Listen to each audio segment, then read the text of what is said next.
Where do you guys think we came from, like, initially? A rock.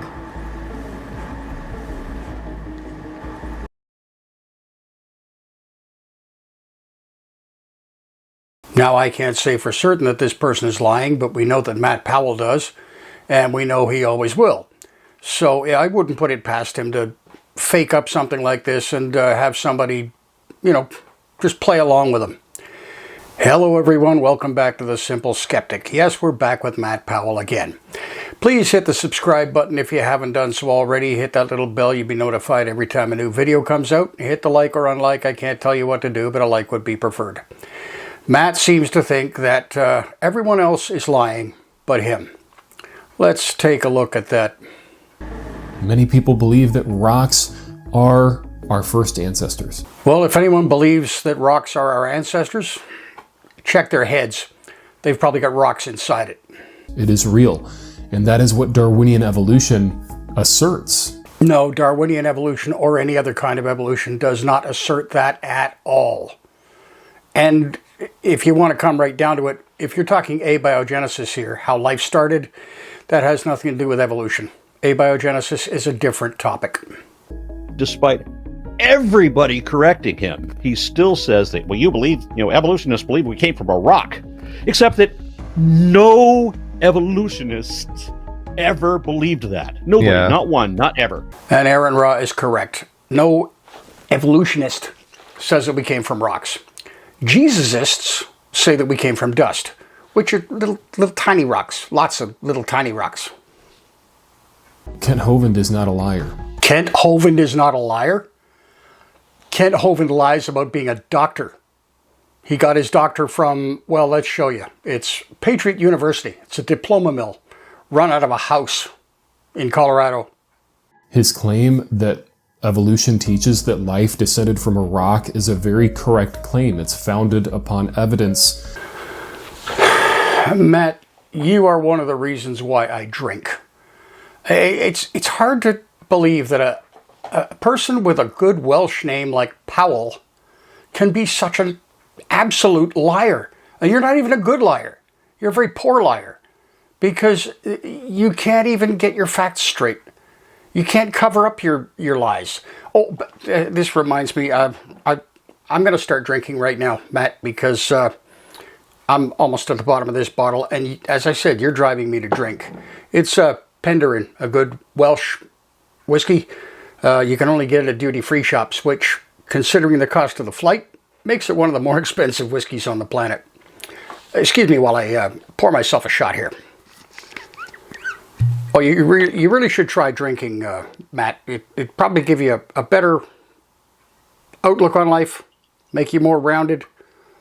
I think it was Humphrey Bogart who said that one of the problems with this world is that everybody is 3 drinks behind. You're a lot behind.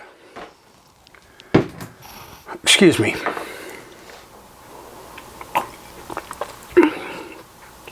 Oh, Penderyn Faraday, folks. If you want a good whiskey, a Welsh whiskey, here you are. Single malt. Beautiful. Anyway, where were we? You could even type in on Google, "You owe your life to rock." It'll bring up a paper called "You Owe Your Life to Rock." Okay, we'll let you do that. Go to Google, your favorite source, and ask them a leading question like "You owe your life to rocks," rather than looking for real information on abiogenesis. And it talks about how erosion of metal-rich granite long ago set the stage for multicellular life. See, this is what I mean when I say you're not even a good liar, Matt. It doesn't say that we came from rocks. It says that minerals were leached out of rocks and helped in forming the sort of molecules that were required for life. We're going to take a look at that later. In this paper as well, it says that rocks and minerals must have played key roles in virtually every phase of life's emergence. Evolution and Darwinism does assert, whether they want to believe it or not, that life came from rocks, that life was eroded from granite. Life was eroded from granite. Sure. 7 billion people, I think it's nearly 8 billion people came from 2 people. I mean, that's gotta... Yeah, Matt believes that. Yeah, but evolution asserts that 8 billion people descended from a rock. And you stop recording just before they laugh in your face and tell you that you're a bloody idiot and a liar. The origin of life, the RNA world hypothesis.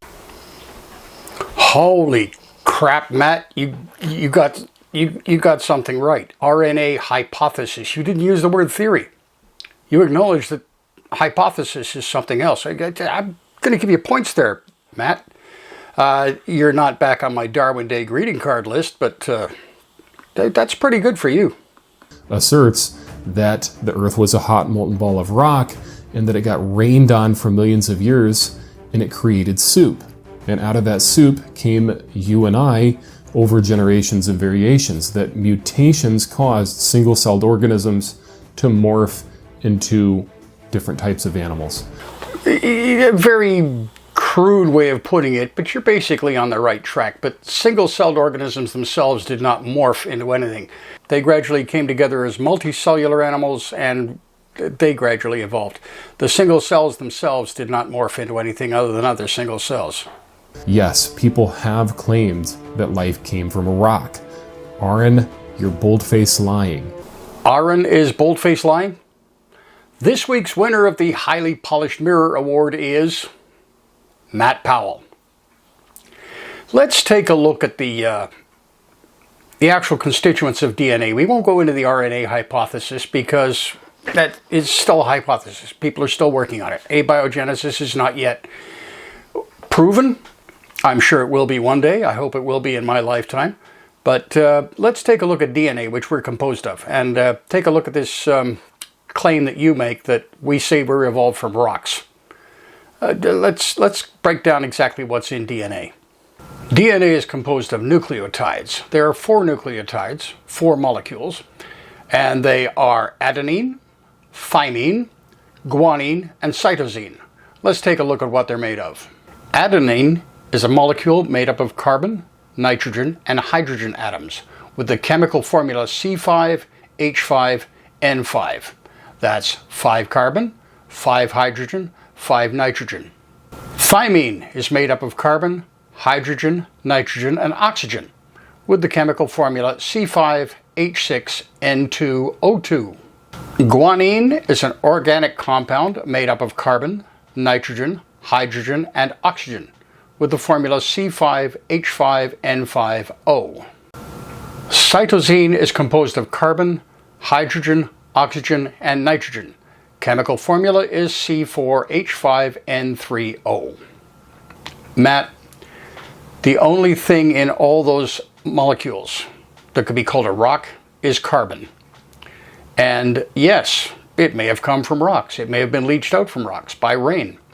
But no, that doesn't mean we came from rocks.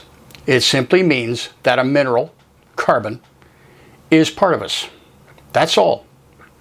Matt, you're a barefaced liar. And you know it. But it's the old pious fraud thing.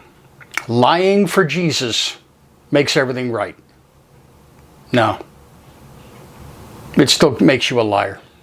And instead resort to your typical misrepresentations of science, like claiming I think life came from a rock. Professor Dave, good man.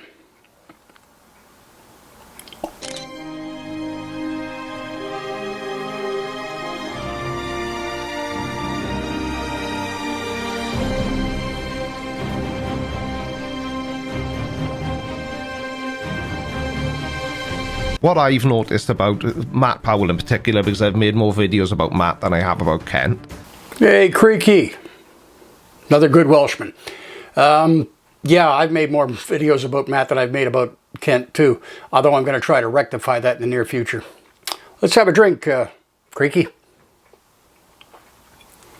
Is that whenever Matt says something and I think, right, that's clearly a load of crap, so let me find out exactly what it should be.